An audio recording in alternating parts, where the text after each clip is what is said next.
Hey, it's Rebecca Smith from the KBIA newsroom in Columbia, and it's time for Missouri Health Talks, a project where we listen in on Missourians' conversations about access to health care. And this week, a selection from an event KBIA hosted in October about opioids, overdoses, and Narcan in our community. This week, we hear from Pastor Charles Stephenson. He's the executive director of Powerhouse Community Development, which provides a variety of services for people with substance use disorders. Here's Pastor Stephenson. The challenge for recovery is a lot more difficult when you don't have supportive loved ones and families. And so we have a social model. We try to engage ministries as a support group. We try to bring in mentors. One of the things that's real prevalent now is a peer support specialist. And so those are people with lived experiences. And so a lot of times, even though people don't have family, the recovery itself creates family. The people in addiction that's been through, and those people begin to work and support one another. And I hate the term recovery because a lot of the people that we're working with has never seen normalcy. Ever since they were a little kid, they've lived in drugs and alcohol-infested neighborhood. You know, high crime is common to them. So it's not about recovery. Sometimes it's about habilitation instead of recovery. And so one of the things that we do that we rarely work with is we try to do more with social determinants.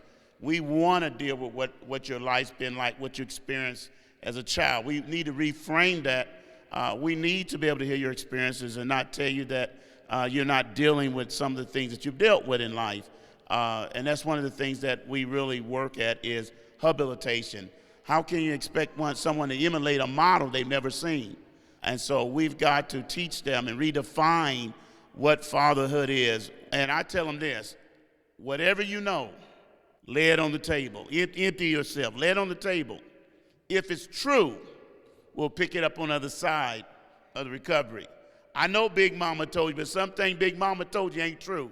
So dump it all because we got to habilitate, and we'll pick it up on the side.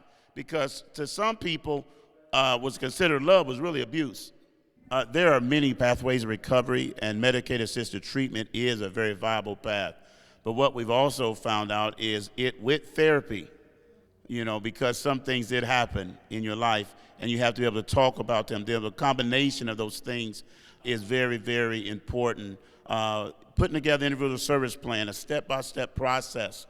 They need short goals so they can taste success. Some people are more afraid of success than they are failure because they've lived with failures. And it's common. They don't know how to feel when they're having success. And they have that pink cloud, so we have to walk step by step. And so it's a tedious journey. It's a long journey. We always say you've got to stay green and growing. You got to stay open, willing, and available in recovery. It's when you think you know it all and have it all is when it becomes a dangerous thing.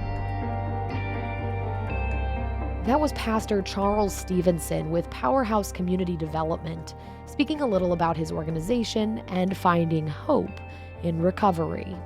For more information on Narcan and overdose prevention, as well as more stories like this, go to kbia.org/overdose. That's it for this week's Missouri Health Talks, which was produced by Katie Quinn. Tune in next week for more conversations from throughout the state about health and access. I'm Rebecca Smith. Thanks for listening.